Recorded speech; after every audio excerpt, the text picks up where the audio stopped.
The first thing that you do is your director and your producer teams come together and you work out from your source material so the tone of the film that you want to produce and the length of it and where you want your audience to be and how you want your audience to feel when you experience the movie. Then you go into storyboarding. So that's your first stage. Once you you start to sort of lock down your shots and your characters and your performance from story reel, you go to a previs or a computer-generated layout stage, which is basically you're going to build your storyboard within the computer.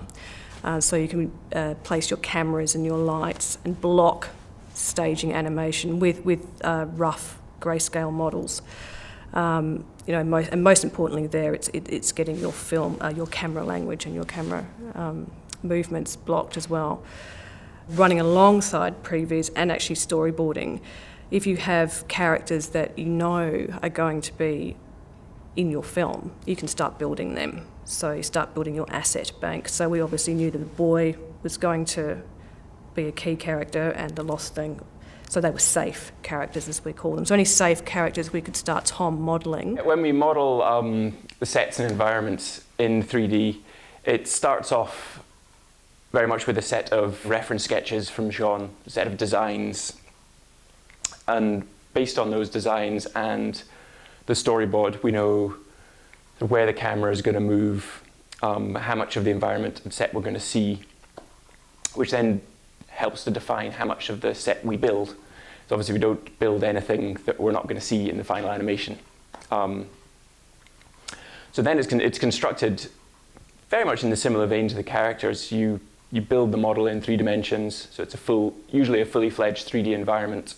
Then I would take those characters and environments and I would construct the shots that are in the film.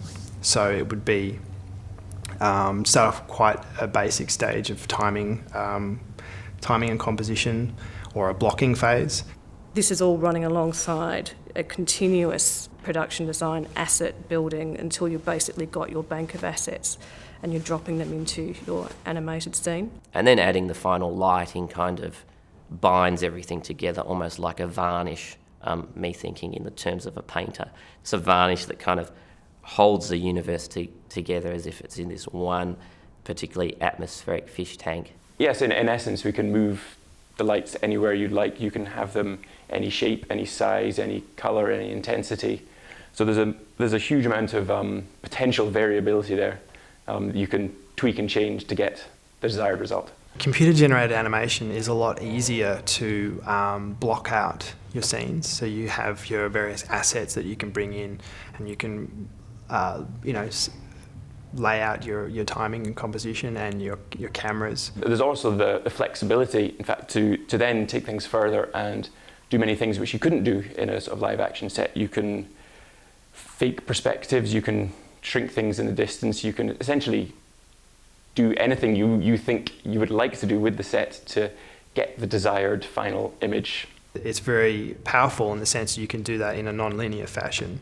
You can set up, your start and your end, and then figure out what happens in between. The other thing you can do in CG is add somewhat abstract elements. So you'll notice in the film that the sky is always a flat painting, and that kind of dissolves the illusion of some three-dimensional world that's full of effects.